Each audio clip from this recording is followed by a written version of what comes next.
We are always on the move here at the Voice of College Football, especially on a Tuesday and especially this Tuesday. Let's go on the move double time. How about that? We got Leanne Herring here, of course, to break it all down for us. And we've got two special guests. So lock in, kick back, enjoy it, pull up for the next hour or so, and we will talk recruiting. And of course, again, two great guests. And Leanne, thanks for being here as always. It's always good to be on the move. Like Mark said, we are definitely on the move with some big time playmakers. Of course, rising star class of 2027 QB Derrick Baker out of Milton in high school in Georgia. You know that that's a team that we've talked a lot about this past season. Of course, we saw Luke Nickel end his career over there in Milton with a strong showing with a not one but ending his career with two national champions. But Derrick Baker looking to be the next man up over there at the Empire. And we're looking forward to talking to him. Of course, he had a great weekend, big showing, strong arm weekend down in Dallas, where all the top of the top prospects gathered, and where we'll be kind of taking camp for the next couple weekends at the OT7, kind of following him. He'll be joining us today. And of course, the transfer portal is just a little bit under a month away from reopening. But again, we know that when you're a grad transfer, you can open it anytime. And we are so lucky to be joined today by the number one available corner in the portal, former North Alabama standout, Ashaad Williams. A lot of exciting things. Of course, he's coming off a fresh visit from Arkansas, has a couple visits lined up. If your Rebel fans get excited because he's going to tell us a little bit about his possible visit to the SIP upcoming and break down his recruitment. And of course, lots of rumblings from Bill Belichick. Clemson's hot. We got a bunch of rumblings, but let's get Derrick on here and let's talk a little bit about his recruitment and how things are going, and let's get to it. Absolutely, everyone. Comments and questions are welcome. But in the meantime, we've got a special guest here, Derrick Baker, quarterback, Milton, Georgia, Milton High School. And I will let you two take it away. Derrick, it's nice to meet you. Nice to see you. Nice to meet you too. Thanks so much for coming on. I know that you've been had a busy weekend, fresh off a trip, opening weekend down in Dallas. With Cam Newton's team kind of anchoring that team. I saw a couple of highlights. You were getting in those reps, of course, to Travis Hunter's little brother Travius. You guys had that chemistry. Kind of talk about how that's been going this off season. Kind of your plan, kind of leading into it. I know you guys are gearing up for spring ball down in Georgia, but kind of talk about what you've been doing on this. As far as your recruitment, your 7-on-7. You definitely are on the rise after that film that you put out this weekend. But just kind of share with those who may not be familiar with your recruitment story. You are new to Milton. You kind of are a unique situation. You started out your career at one place, but you've transplanted yourself, and I think you're definitely going to be welcome there at the Empire. So if you just kind of want to share your story a little bit, Derrick, and how your recruitment, everything's going so far. Everything's going amazing with my recruitment right now. Came here actually to Milton about in January, end of January. Started to actually be able to see some coaches, be able to meet with Coach Reeves and everyone. Just getting to know everyone. Recruitment's been amazing. Been able to kind of connect with coaches and build that relationship right now as a sophomore, and just continue to just obviously be able to get scholarships and again just connect with them as be in the program as much as possible. Most of the time when we talk about recruitment, we don't talk a lot about high school kids making that jump in the transfer. We talk a lot about, college kids making that jump from the transfer portal to transfer. But again, you bring a unique situation. You were at a pretty high file program back in Florida at Aquinas. Kind of talk a little bit about what made you as a player decide that you were going to make the stretch to go visit other programs, but ultimately end up at Milton and with Coach Ben's, winning offense. We've seen what he's done in such a short time, back-to-back national, championships, and been number 2 in the country this past season. Luke Nickel is a tough act to follow, but you definitely seem like you're up to the task over there in Georgia. But kind of talk about, a lot of high school kids aren't, really pursuing that idea of transferring, but we see it more and more now. But kind of talk a little bit about, what made you, of all places you probably had your pick of as far as transferring to high school wise and having an opening, Derrick, that really led you down to Milton. Well, I've always had an eye on Milton. I've known Luke for probably about 2 years. We both played. I played on C1N 15U while he was on the 18U, and I was actually able to connect with him a little bit and talk about the school. And obviously, I was able to watch some of their games and see how they developed Luke to be able to be where he is now at Miami and be such a amazing quarterback. And I felt like for my opportunity to develop, I felt like Milton was the best place. And like we've said, I've talked a lot about Milton and the Empire and what they've done there, been able to develop, take Coach Ben Reeves, and of course that staff down there definitely taken a lot of young talent and put them on a lot of big rosters, and you definitely are looking to take shape in there. Kind of talk about, you talked a little bit about your recruitment. Definitely, you've been on the radar for some top programs, but first off, share kind of from a recruiting aspect, what are you looking for at your future program? I know you shared a little bit about that, and maybe talk about some schools that you kind of shown interest and have shown that mutual interest back to you, as far as schools that you're looking at or possibly offers on the table, maybe some visits that you're looking to take at the spring, unofficial or unofficially. So for a school, I'm really just looking for a place with tradition, structure, and just a place that has the ability to show my skills and aspects and have the resources to do so. I know some schools probably like Miami. I've been able to connect with Alabama. I know I'm going there on a visit the fourth actually, and just a bunch of different places. Obviously, Illinois I've talked with a little bit, and just those different places I've been able to connect with, and I've actually been able to watch their games and see how they structure everything around their quarterback, and how my game could fit in there.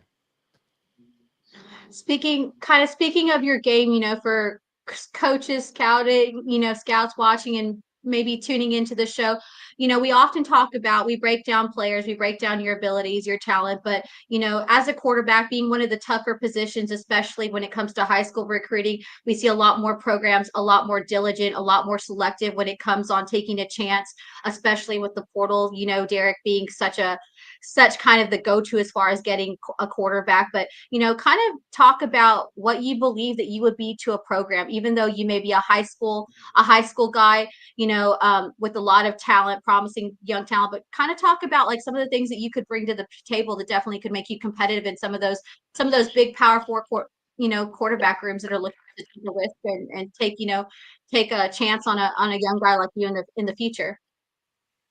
Just first off, just being a leader to the team. Like as a quarterback, I had to always be the heart of the team, the heart and the brains of the team. Just to be able to have the ability to create that relationship with players where I can put my life on the line for them, and I expect them to do the same. So I feel like just also my ability to do anything really, from throwing the football to using my legs. I have amazing accuracy. I've always worked on that, and just such a big arm to be able to push a ball down the field.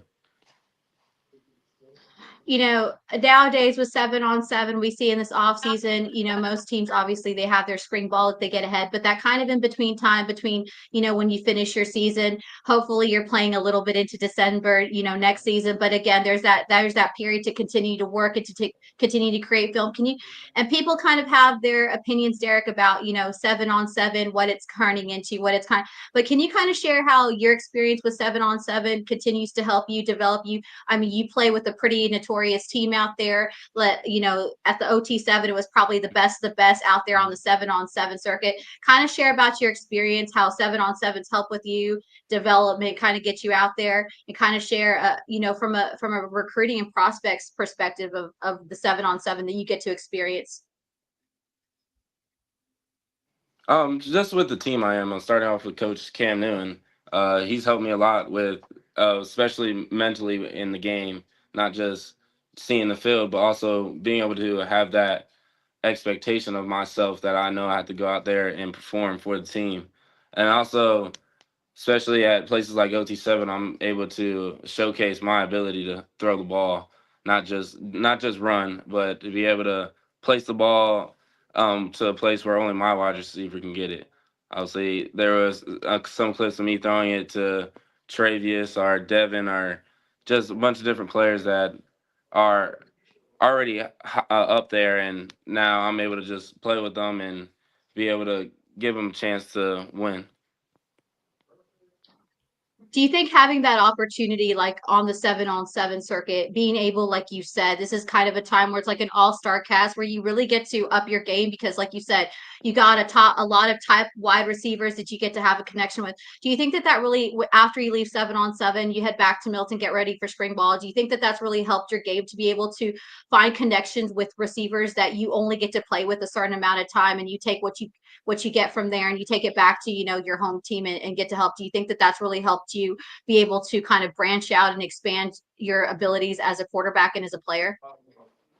Yes, I think it's extremely helped me. I know being able to just take little bits and pieces from Cam and from what other wide receivers see and how they play and bring it to my team and be able to even teach my team with what I've learned from Cam or other players, and then just be able to help the team overall.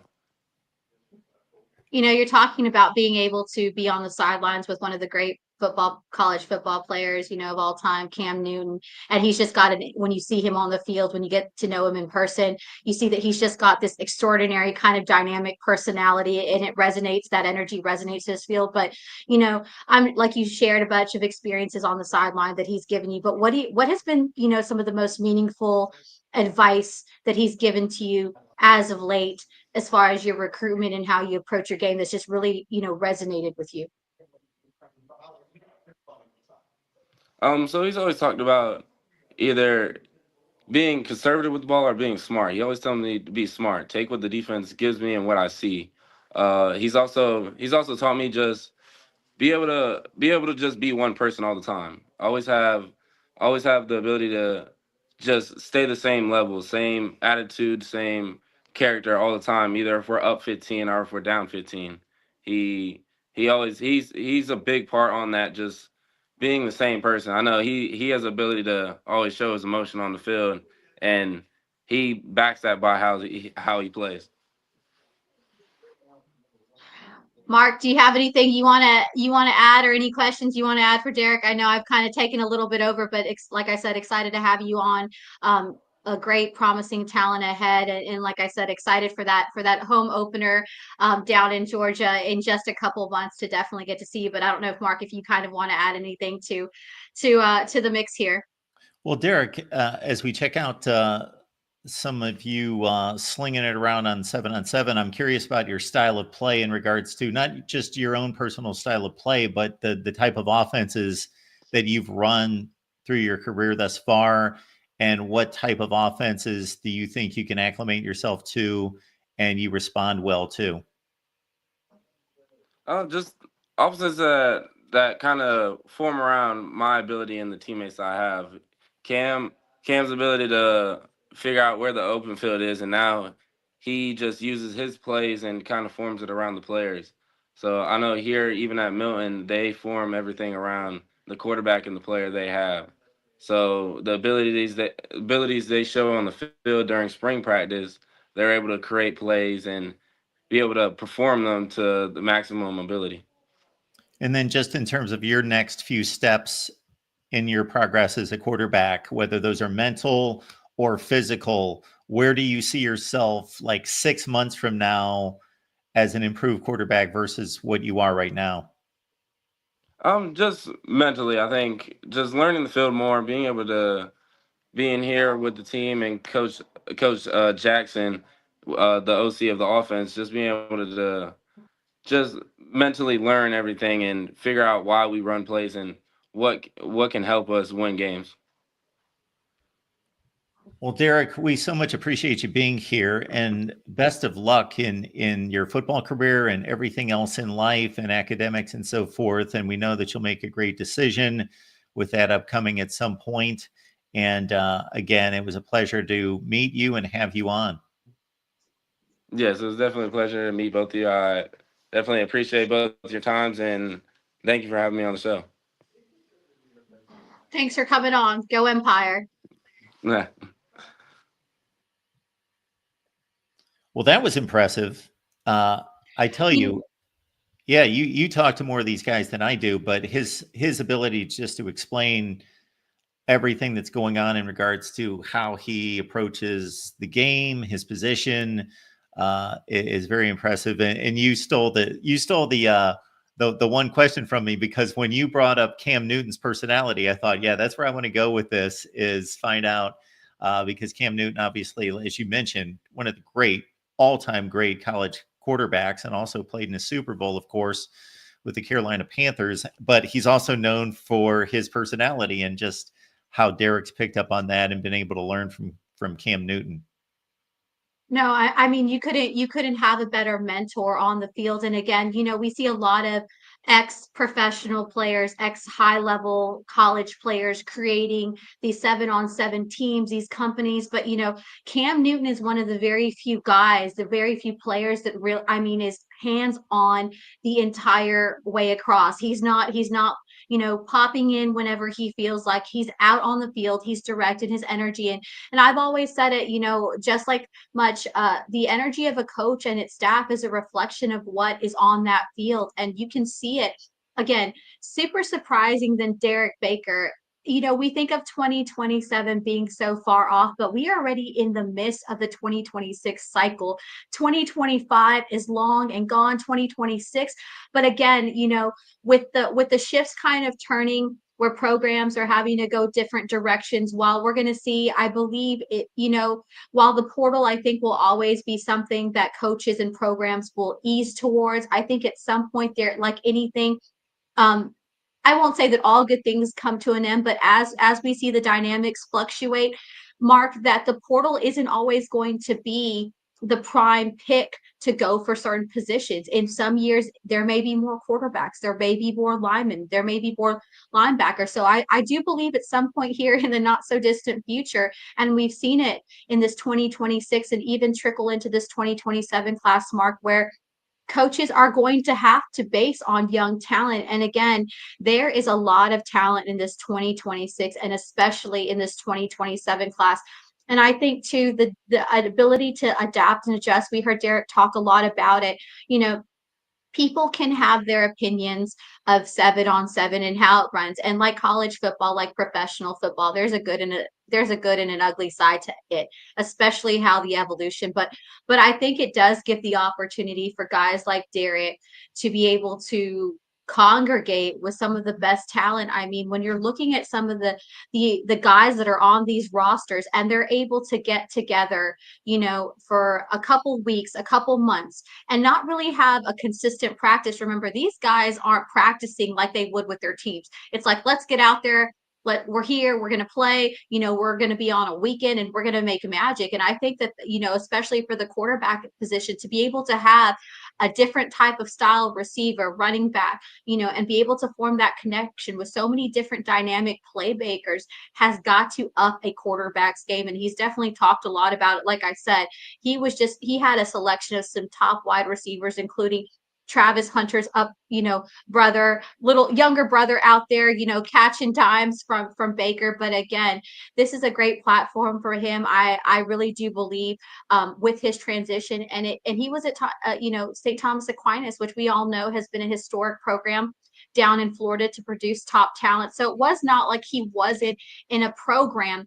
But again, I think that we're going to see this more and more, maybe not as much as we do in the college circuit, but we're going to see more players at the high school level, especially at the quarterback position, like Derrick Baker, being on the move, where they're going to go to programs where they can develop. And he definitely picked a top spot. Like he said it, he's had the opportunity. Milton's played a lot of games out there, national preseason games out there in Florida. So he's had the opportunity not only to see them, but to face them in some of those early preseason matchups. So he definitely knows what Ben Reeves and his coaching staff can do. But again, I've seen it up close and personal. And I think that Derrick Baker, he may be a 2027 guy, but he's definitely the next man up. And so glad we could have him on the show, and I look forward to hearing more about him. But, coaches out there, again, don't sit and rest or wait on these young guys. There's a lot of young talent out there. At some point, you're going to have to take a risk. And again, when you see kids like Derrick Baker, he may be a 2027, but like you said, Mark, super mature for his age,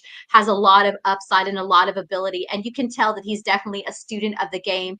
And kind of watching Milton from the inside, the outside looking in, Ben Reeves thrives on that young talent. He's been able to oversee that program, and been the head coach the last couple seasons. But I mean, when you can take a young talent in a roster and win back-to-back state championships, and also not just that in the state of Georgia, but also be able to be a nationally ranked team. I'm saying Milton overtook some powerhouses that we've talked a lot about, Duncanville, DeSoto. So again, Derrick Baker, next man up. Luke Nickel going to be a tough act to follow, but it looks like Derrick Baker is definitely up to the task there, and he picked a good spot in the to start developing in anything. But I think again, another trend we're going to see is more high school kids looking to find a better fit in a place where they are going to have to go develop, because very soon they may be the next man up, and trying to again up their recruitment and also get more eyes and seen at the college level. And speaking of Luke Nickel, obviously he's in Miami. And for you folks that remember, of course, Carson Beck transferred there. So considering the situation, his experience, his resume, and of course, NIL being a factor, Carson Beck's going to be the starter at Miami. However, I have certainly talked to a number of people that have looked at the tape, have looked at what Luke Nickel brings to the table, and say from a talent perspective and from a playing perspective, don't be surprised if Luke Nickel is not pushing Carson Beck big time in August. So we'll keep an eye on that. You are watching On the Move right here at the Voice of College Football. We come your way every Tuesday. It's 1 p.m. Eastern time. Leanne Herring is here to break down everything across the nation in regards to recruiting. We've got a number of topics to hit on today, and we are standing by for Ashaad Williams, the number one cornerback in the transfer portal, to join us hopefully soon. And want to remind everyone, while we've got about 60 folks on the line, you might be on Facebook, you might be on Twitter. Please join us here on YouTube as well. And your checklist is easy. Like, subscribe, you're good for the day. And again, make it on back next Tuesday at 1 p.m. Eastern time. Well, while we're waiting on Ashaad, Leanne, this is starting to become something that college football fans are going to have to become accustomed to in regards to not just coaches being hired and fired and moving, and of course the player movement, but also now we've got to keep an eye on for general managers and now personnel directors, very much that NFL talk, that NFL verbiage of front office applies to college football now. Taylor Redd, also this story of him being plucked up by the University of Oklahoma, and Jim Nagy is one that involves not just what you know, but who you know, because they've got experience together. They have a background together. And this came full circle just this week and was first reported, I believe, by On3 on Tuesday in terms of Taylor Redd signing with OU. Yeah, as much as we haven't really talked a lot about the shaky, crazy coaching carousel. There have been some big moves, some big hires with assistants, and some head coaching positions in some of those programs. But like you said, really the focus this off season as far as big hires is general managers, is reworking that front office. And Oklahoma's definitely been gutting out that front office, trying to make some big changes. And we're hearing that even with the hire of Taylor Redd, former Patriot scout for over 6 seasons, and most recently, like you said, it's about relationships, it's about all who you know. And Redd was also a part of, most recently, the athlete group.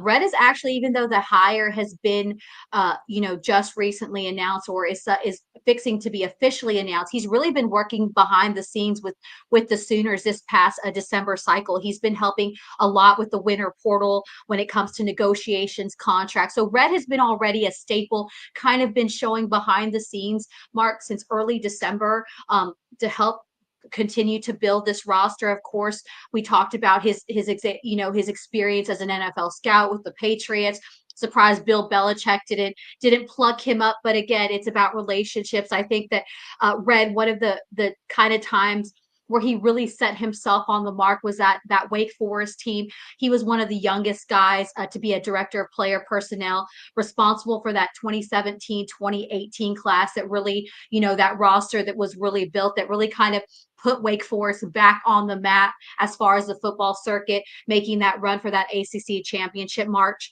Again, I think that this is a great combination. Of course, we know that Jim's been on there, revamping that front office. That's another priority that they will be taking into spring. But again, Red has really been working in there prior to his official announcement, rebuilding this roster, helping work through that, so he brings a lot of assets, not only from a legal standpoint and negotiation standpoint, because nowadays that's going to become a vital part of it, is bringing on someone that not only knows how to talk ball and talk shop to be able to scout, but also guys that can handle the NIL aspect, the legal, the contracts. That's going to become more of a thing, more of a quality that we're going to see a lot of these guys, especially these player personnel guys, coming in to help run these organizations. But again, the Sooners are really pushing, to revamp that front office, rework.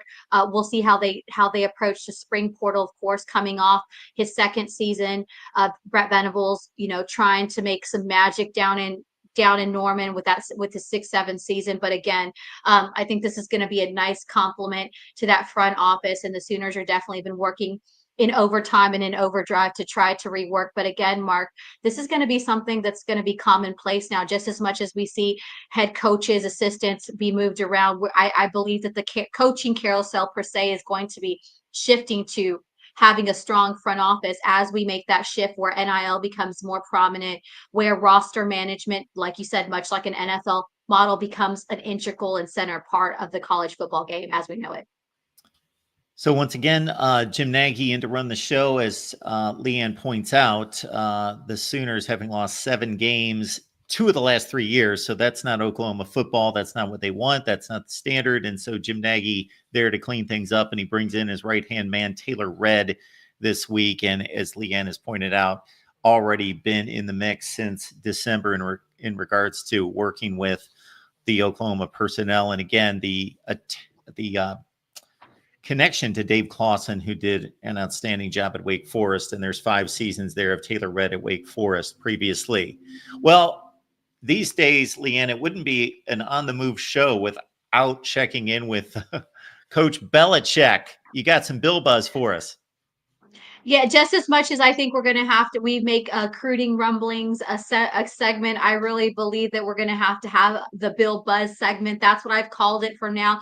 We talked about it, of course, opening weekend of the quiet period. Prospects were on the move, making official and unofficial visits.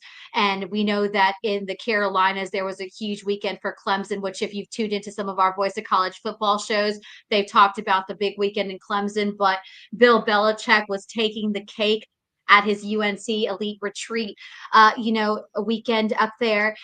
We were talking about a lot of elite blue chip guys. We talked about some top edge rushers, but one of the guys that we mentioned there that Bill Belichick was really looking to make a move on and a big impact, and it looks like it happened. Elite blue chip defensive tackle Treshawn Ruffin.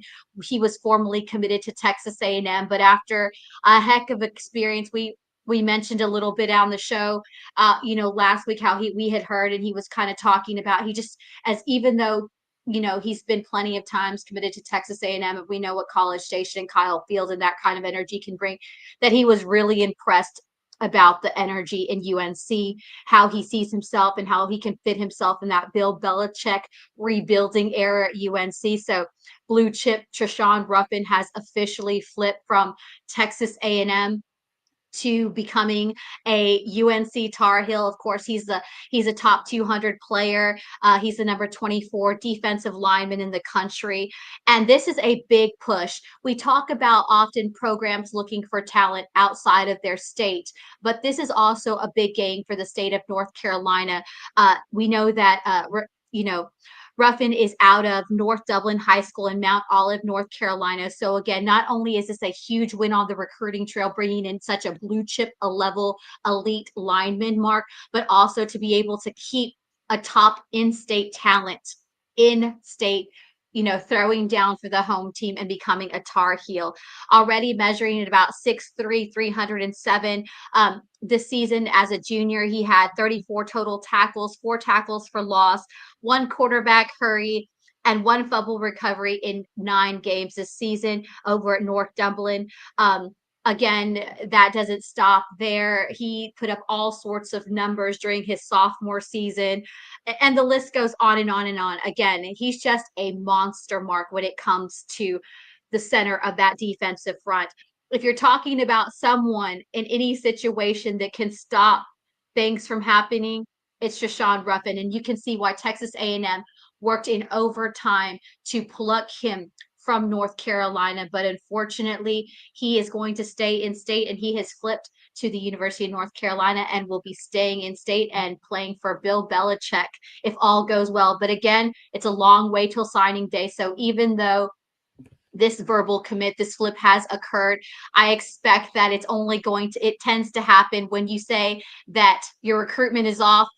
In a lot of cases, you're going to see that the Texas A&M will probably be trying twice as hard to get him back in their good graces, but plenty of teams will be looking at having his ability. But again, that UNC weekend, we talked about it. It was just electric. It was just magical, and it paid off. Treshawn Ruffin, the number 1 player in the state of North Carolina, top player in North State, is remaining home, has flipped to UNC, and will be joining Bill Belichick as of now. Again, it's a long way till signing day, but good work by Bill Belichick and his staff, getting one of the top defensive guys in the country to stay in Chapel Hill. Yes, underline as of now, Mike Elko, not real happy, Bill Belichick, but yes, we shall see. As of now, that's where it stands. All right, where it stands right now is that Ashaad Williams is rated the number 1 cornerback in the transfer portal by just about everybody. And Ashaad, we appreciate you being here at the Voice of College Football. I appreciate it, man. Thank God for having me. Absolutely. Thanks so much for being here on such short notice. I know that you've had a heck of a weekend. You're coming off fresh visit from Arkansas. You got visits lined up all weekend. I know that some of our Rebel fans are probably excited to hear the announcement of possibly a visit to the SIP. So just if you want to start, kind of talk about a little bit about how your visit went with Arkansas and kind of what's ahead for you this week, and we can start from there. The visit, overall, it was a great visit. I like the staff a lot. Everything about the university and things like that. But I'll definitely be keeping my options open and stuff like that, and planning on making a decision sometime soon. So. Can you talk a little bit about, you have a couple other visits lined up? Can you kind of share for those who maybe are coming a little bit late to the game and haven't read some of the visits that you have up cup, and just, kind of talk about a little bit what you're most looking for in a program. And like you said, you're not in a rush to get this process, but definitely you have a decision lurking here soon. I'll be in East Lansing. I'll be going to Michigan State tomorrow to Friday, and then I'll be in Ole Miss this weekend, and Purdue will be next weekend, and I plan on squeezing in Wake Forest as soon as possible, and setting up a visit with them as well. So Sometimes they say the second time around is really when you have a lot of luck. Of course, you took a different route coming out of high school, heading to North Alabama, but we see a lot of the times that some of the most high profile players, some of the players that really translate onto the field, come from the portal. They come out of places like North Alabama. Can you kind of talk a little bit about your experience at North Alabama, how that's kind of really set you up and really helped you kind of, break out your talent and maybe get more seen versus, when you were coming out of high school and getting recruited?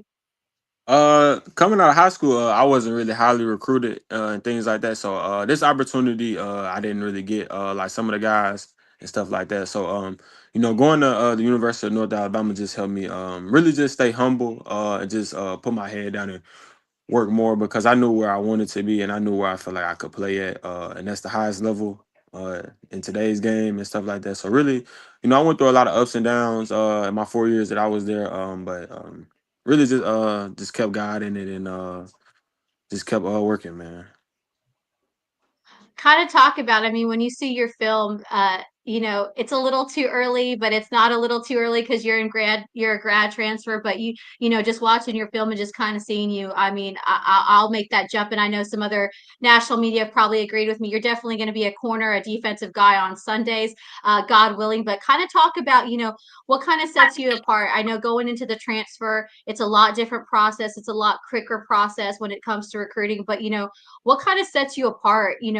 Being that guy that creates chaos for offenses. What do you bring to the table? Everyone can kind of have their pick about what you do best, but coming from you, what do you believe that's really going to set you apart, for your next program, that you just really is your X factor, just kind of says like, here, I'm here and I'm ready to play and I'm going to play on Sundays one day. Me personally, like I said, I still feel like I have a chip on my shoulder. I feel like I can shut down that one side of the field, that short side of the field for any defense. And I feel like my physicality is something that a lot of guys and a lot of DBs now don't have. I think it's hard finding a guy who's a willingly tackler and things like that. And I feel like those are some things that I had that a lot of guys don't bring to the table. That's what I feel like it sort of got me in this position. Mark, you have anything that you want to add to that? Yeah, I'm always curious about style of play and what coaches and scouts have to say about you. So you alluded to that in terms of being a physical corner, which we don't see out of everyone. Anything else that you're hearing from the teams coming after you in regards to what you bring to the table? Oh, you said the teams that I'm hearing from. Anything else? Yeah, anything else that they're saying about your skill set? Oh, really? Just my length. You don't find too many guys long as me that are willing to play off man, press man. I feel like I can do both of those. At a high level. I'm comfortable in all four press. I feel good in zones and stuff like that. Really everything. I feel like I can do it all, man. I feel like my size gives me an advantage, and I'm just as quick and fast as somebody that's 5'9" and things like that, or shorter guys and stuff. So You played a game You know, against Florida State. I was just going to mention, just in regards to your experience there, how did you see those matchups playing out for you? it was good. I feel like it was good for me getting that experience and stuff like that. But me personally, it wasn't any different than anything that I've already seen. It definitely presented itself a challenge, for me and my team and stuff like that. But other than that, man, I really wasn't no difference than anything we see every other Saturday. what are some of the things you've been working on this off season? Obviously, when you're a grad transfer, it's off season. So, we talk a lot about that.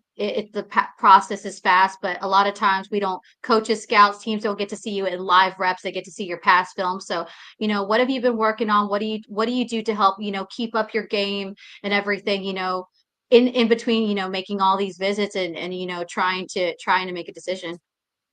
Really just trying to keep myself in tip top shape. Since I won't be going through a spring and stuff like that, and full equipment or whatever. So, just trying to keep myself in shape. Just trying to get better in every small aspect. Gaining weight. Getting stronger, getting faster.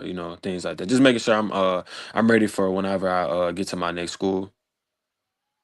As far as you mentioned a timeline, you have some visits. I know that the Ole Miss fans are definitely excited. We all know that the what Pete Golding can do with that defense, not making a plug there or anything. But you talked about your decision being, not so far in the distant future, but and you won't be going through spring. So after you make your choice, are you planning it in enrolling in your future school during the summer months and kind of joining the team there? Yes, man. That's the plan as of right now.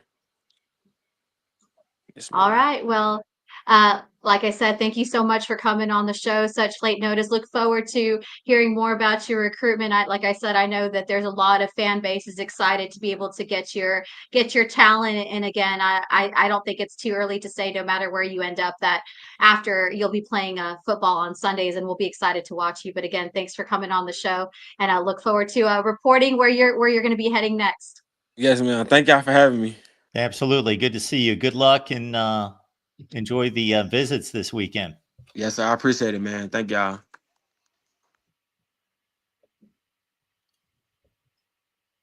Well, those were two excellent guest, no question about that. And of course, thanks to you for getting us set up here with the number one transfer cornerback.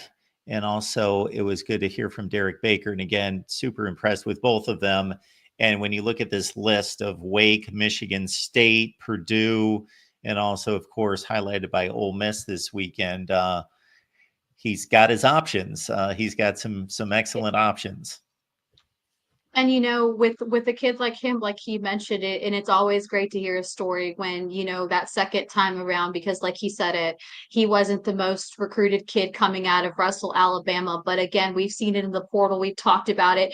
The guys who find that longevity, not just in college, Mark, but often on Sundays, don't come from the biggest programs. But again, you got to love what going to a place like North Alabama, because like you said, he plays with a chip on his shoulder, but he's had the opportunity to really up his game and continue to develop. And you got to love that attitude, because you find a lot of players who often that chip on their shoulder doesn't always work to their benefit. But again, he remains humble.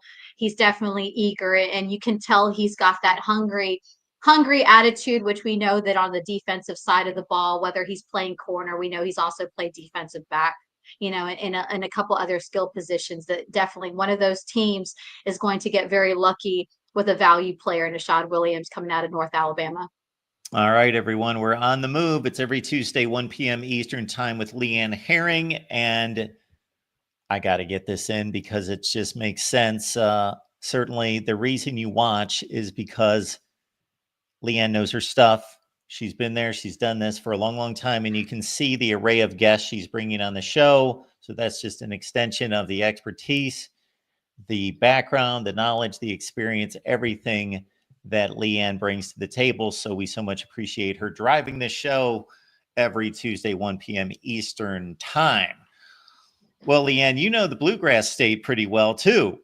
And it's not a good thing when you lose one by 4 touchdowns on the field, then you turn around in the offseason being Mark Stoops and you lose one in the transfer portal, as it appears here with Evan Hampton going from Kentucky to Louisville.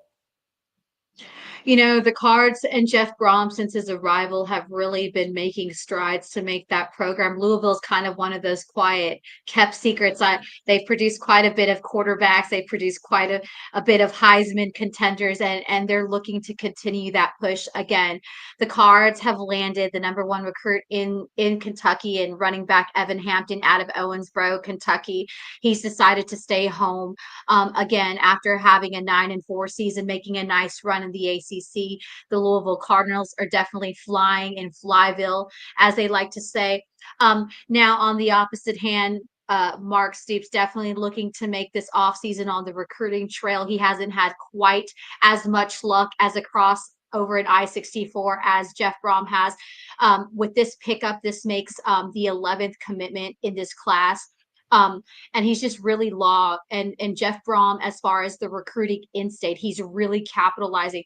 Believe it or not, with despite the talent that's in the Kentucky area, the Cards haven't historically done well in being able to recruit in-state the top talent like they have down in Lexington, like they have with the Wildcats. So again, this is a huge in-state win, not only for Jeff Brom, but for the Cardinal program. Again, both, we know that the state of Kentucky, notoriously known as being a basketball school, but both the football programs on that I-64 corridor have definitely been making their mark in the SEC and ACC, showing why football is also becoming quite the staple in both these places. Again, Evan Hampton, the number one running player in the state of Kentucky, has committed to the Cardinals. We hope to have Evan on next week to talk a little bit more about his recruitment and why he's chosen. He had a slew of offers from Michigan to Vanderbilt to NC State who are heavily involved in his recruitment. But again, another top job by Jeff Brom.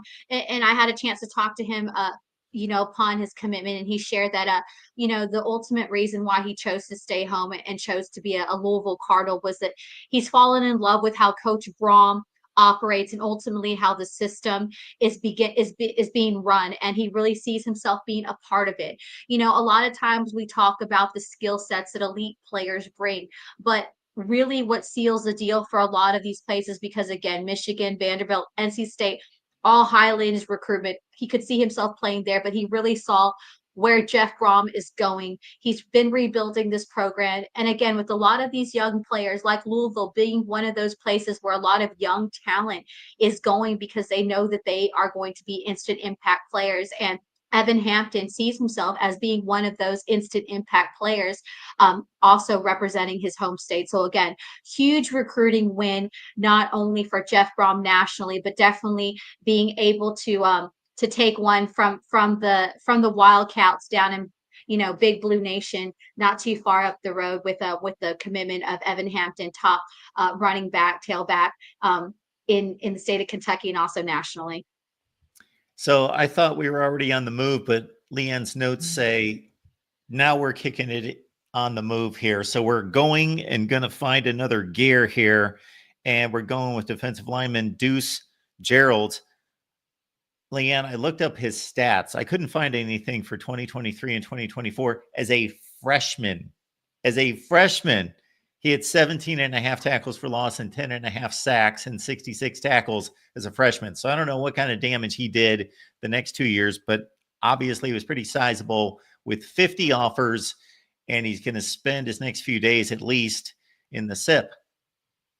He is going to be in the SIP. Gerald's is a kid that everybody, like we said, he has the offers imaginable that you could want, that you could dream of. He is as advertised, extremely physical. He's out of Collins Hill, Georgia, another top program in the state of Georgia football-wise when it comes to high school. I mean, when you see him at the field, we've seen him at this past season at some of the Under Armour camps and games. I mean, he is just a specimen of physicality to be reckoned with. His father was an Ole Miss legacy. So from the jump, the Rebels have been working in overtime and overdrive, as I like to say. And he is actually in the SIP today. The Rebels, along with Randall Joyner and that whole defensive crew, Pete Golding, Lane Kiffin, have all been a staple in his recruitment. So he is taking in the SIP again today. Of course, we know that Gerald's has made plenty of visits. But again, the Rebels will have to go head to head with some huge competition. Probably one of the most coveted defensive linemen in the class. Again, he will be seeing Michigan March 28th and March 29th. He'll be heading over to your Ohio State Buckeyes for their spring ball practices on April 1st. He also this is one that I think that we're going to have to watch. Florida State. We've seen Florida State kind of getting some secret momentum on the recruiting trail. Florida State is one that I really like in a dark horse in Deuce. And I know a lot of Rebel fans do not want to hear that, but from all the high profile players in that 50 list of offers, Florida State for me could be the dark horse in this race. Deuce is going to be heading to Florida State on March 22nd. He will also be doing a back-to-back visit back on April 8th. And what do we always say? You have to watch the visits, official and unofficial. So I really like Florida State getting a lot of momentum. We're also hearing that Oklahoma is going to be in the mix early April 4th and 5th. Oregon, April 19th and 2020 and 19 and 20 and 19 through the 22nd, he's scheduled to be out there. Again, Deuce Gerald, one of the most coveted defensive guys in the country. He ranks number 63 nationally. He's the number 6 defensive lineman and number 8 to come out of Georgia. The Rebels have, like I said, really working overtime today. Of course, we know that they are kicking off spring ball down in the SIP, but like many other programs, so spring fling is in the air. But the Rebels and Lane Kiffin, Pete Golding, Randall Joyner are going to have their work cut out for them. But again, a lot of suitors for Deuce Gerald to choose from. But I think Florida State here, the Seminoles are definitely one to watch with those back-to-back visits and that quiet recruiting. And again, with a coveted player like Deuce Gerald, we know that NIL, Florida State, definitely going to come to the table with a big offer. But again, Deuce Gerald would have the opportunity to be an instant impact player. Not saying that he wouldn't at some of these other places, but a lot of these other guys, as far other programs, as far as defensive lines, are set coming into that recruiting class. So he would definitely have to rise up the ranks and not have the opportunity as quickly, say, as in a place like Florida State. So it'll be interesting to watch. But again, Deuce Gerald's taking in the SIP where his father was a legacy there. But again, a lot of guys knocking on that door. But in the Deuce Gerald recruitment, I'm saying let's watch the Noles and Florida State on that one.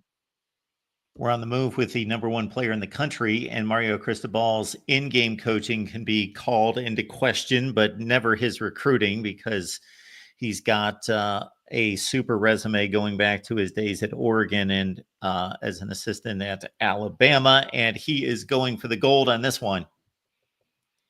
He is bringing up on the thing, elite 5-star wide receiver Tristan Keys. We have been talking a lot about him. Of course, the Rebels have been trying hard, but just have not really get the momentum as some of these other is in, Tristan Keys out of Hattiesburg, Mississippi. He was on display full force with South Florida Express this weekend, Mark, at overtime 7, just slinging dimes and just catching anything that possibly come his way. He was sporting Miami gear, but we've talked a lot about, it seems that it's apparent that the Vols, Josh Heupel, has definitely been the leader in his recruitment. But again, a lot of suitors looking to flip Tristan Keys. It seems, like I said, right now that the Vols are in very good shape. He showed out this weekend. Nonetheless, we have some film here playing with the South Florida Express. 6'2.5", closer to 6'3", 185. He just has an elite catch radius when you see him. And again, all weekend long, he was making, if you ever needed live reps and reels, Tristan Keys, it should be no surprise. This is a kid, every time you see him, he is a highlight reel when it comes to being with his catching. He just continues to separate himself, and he's just a real mismatch in the red zone for defenses, no matter if it's on his school team, all-star team, or 7-on-7. He kind of has been talking about, while the Bulls have been in the driver's seat, he spent a lot of time coming out of Knoxville, spent time there this past weekend, that he still really doesn't have a clear number one just quite yet. So he's definitely playing that political game where he knows a lot of guys are coming after him. So he doesn't have a clear number one, but he's talked positively about a lot of the programs. But again, some of the guys to watch outside are definitely Texas A&M. They've been really kind of another silent recruitment, but definitely have been in the mix for Keys. The Tide have been coming in strong. Of course, LSU looking to host, have been in the mix the past couple of weekends hosting, Tristan Keys and, hoping to hope Tristan Keys. And then, of course, Booby Feaster, who we'll be talking a little bit about here in just a second. But again, watch out for Miami, because Mario Cristobal is definitely looking to take this kid not only out of the SIP, looking to take them from the SEC and bring him to the ACC. So that'll be an interesting recruitment to watch. But again, the Vols do seem to be the clear-cut favorite, but Miami and some other guys are definitely lurking. So it'll be an interesting spring as we head into visits for Tristan Keys. And as you mentioned, Leanne, Booby Feaster is enjoying his 7-on-7 competition because he is lighting it up, and he is possibly staying close to home. We've talked a lot about Booby Feaster. This is a kid that I've watched for several years out of DeSoto High School. As I've mentioned, while he plays high school ball in Texas in the DFW area for Powerhouse DeSoto, he also plays with their extension of a lot of DeSoto kids in Grand Elite. They were in Louisiana this weekend for battle, facing some top teams out of Texas and the Louisiana and Southern area. He also took in LSU. For those who don't know Booby's background, he is a Louisiana native. The Bayou Bengals have been pushing hard for him for the jump. He took in spring ball this weekend. On Friday night, he was out there in Death Valley visiting Brian Kelly and that staff, really looking, and it just really seems that LSU has got the edge in this recruitment. Of course, that Texas, some other schools are not lurking too far behind. I mean, this is a kid that I talk about, that he does translate. I mean, if you put Booby Feaster on a college football field right now, he's going to translate. You can say, and he's another kid who's also taken that option to reclassify. I mean, he was already a 5-star, #1 wide receiver in the 2027 class. But despite this 2026 class of wideouts being loaded and him reclassifying to 2026, y'all better watch out, because like I said, Booby Feaster is coming. He's not only as humble as they can be, strong leader, but again, he's a kid who just translates, and he just oozes when you see him on film. His catch radius, his elite cutting and route running ability just continues to separate it. So again, he will have no problem climbing up the ranks any faster than he did in that 2027 class, classifying to 2026. But again, taking LSU in this weekend, prior to him competing with Grand Elite at the Battle 7-on-7 in NOLA this weekend. He's fresh also off a visit of Alabama. Of course, we know the Crimson Tide having some strong ties with them. Of course, we know that DeSoto has played across Keelan Russell at Duncanville. So Booby Feaster has a long-standing relationship playing against Keelan Russell, but perhaps in the not so dear distant future, Keelan Russell stepping in to recruit one of the top guys out of DFW. So the Tide is definitely a team to watch there. We talked about him, going back to Baton Rouge, but some of the other dates to look at, of course, Texas would be foolish not to try to keep him in state. We're hearing that he's set to visit Austin down March 29th mark. And then, of course, Oregon, while it's a little bit far away from home, we all know what kind of place it's become as far as elite wide receivers. Booby looking to head out to Oregon April 2nd. And some of the officials he had set up, Mario Cristobal, there might be room for more wideouts down there other than Tristan Keys. He's set to visit Miami at the end of May on the 30th. USC also in the mix June 6th. Texas A&M coming in kind of quietly again in the hunt June 13th, and rounding out, LSU gets the final, as of now, official visit for Booby Feaster June 20th. So they're looking to close the deal and seal the deal. But again, I really do like, despite all these other programs, including in-state programs like Texas A&M, trying to keep Feaster in Texas. I do believe that Brian Kelly has made a lot of segue here, trying to get Booby back into the Bayou, and they are really good shape of it. So we shall see in the next couple weeks. But again, exciting recruitment to watch. Clemson owns the football series with South Carolina, especially during the Dabo Swinney era. However, South Carolina, with a last-minute drive, got it done with Lenora Sellers at quarterback this past fall. They won 2 out of 3 in this series, and Dabo's coming off quite a weekend. And the Clemson program with 5 commits just here in the last 2 weeks. We've talked about this with Leanne. We also had Jason Priester from the Clemson Insider on to discuss that. But maybe you can't win them all, because Shane Beamer may be able to get one of the prized recruits there in the Palmetto State away from Dabo. He's an interior lineman out of Carver Bay. Zion Giles is a kid we've been talking about for some time. We know that Clemson, of course, coming off another huge weekend. The Carolinas definitely were popping in that first weekend of the quiet period. There was nothing quiet in the Carolinas for Dabo Swinney or Bill Belichick. Clemson really making a lot of segue. As you mentioned, you guys broke it down on some of the Clemson shows and with the Clemson Insider. But again, will it be enough for Giles is set to make his announcement coming up here on March 21st. Of course, we know that he's ranked as the number 14 offensive tackle in the country, number 3 in South Carolina, already at 6'5", 285. So when it comes to physicality and frame, he's everything you look for in an offensive lineman, especially in that interior. I think that it's kind of I really do believe it's 50-50, these recruitments. I think that Shane Beamer definitely has made strong strides.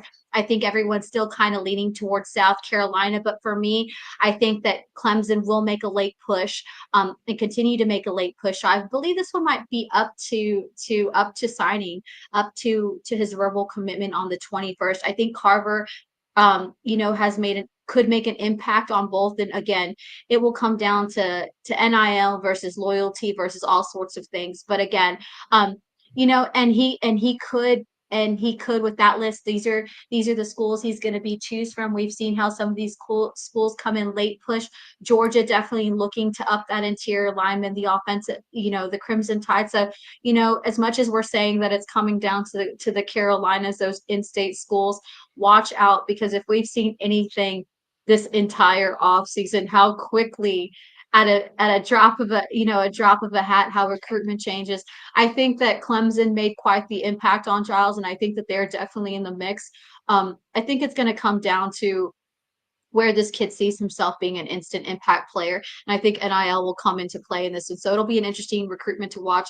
But again, I wouldn't leave places like Georgia, Tennessee, Alabama to come late in the offer. Again, we haven't had the opportunity to talk with him. I reached out to him earlier to kind of see. So hopefully next week we possibly will have him on the show, or at least get a couple quotes from him. But again, I think that Clemson and Dabo Swinney, what they're doing down there, I think that they made an impact. They definitely made an impression on him. Definitely, food for thought. But again, it's going to be a tough selling point to pull him away from Shane Beamer. The sport of college football, everyone, is on the move, and so are we here at the Voice of College Football with myself and Leanne every Tuesday, 1 p.m. Eastern Time. And it's not too late to go back and check out previous shows, because if you look at this channel, the recruiting channel here at the Voice of College Football, and also the Ole Miss channel, Leanne has lined up some excellent interviews and some guests over the last several weeks. So check out those interviews. Leanne, we have reached the end of the line, and you did another banner job in regards to intel, and also lined up not one, two top flight interviews today. Well, I appreciate the kindness. One day we're going to have to put all Mark's resume, because this world at the Voice of College Football would not go round without all your expertise and all the things you bring to the table. Again, super excited for the spring. Spring is not officially here on the calendar, but it's definitely in the air. A lot of exciting recruiting intel that we're going to bring to you every Tuesday. I think, Mark, maybe we'll start popping up and doing some little hits and shorts coming up, because I don't know if we can fit all this intel for an hour as spring hits. But again, a lot of exciting things happening, and we look forward to bringing you. Make sure you guys like, subscribe. And for those of you who can't be with us live on the stream, and you guys are on the moves yourself, you can always stream us on your favorite audio platforms, Spotify, iTunes, all those good things. But again, lock us in every Tuesday, 1 p.m. Eastern, for all the latest from the recruiting world and what's going on in college football this offseason.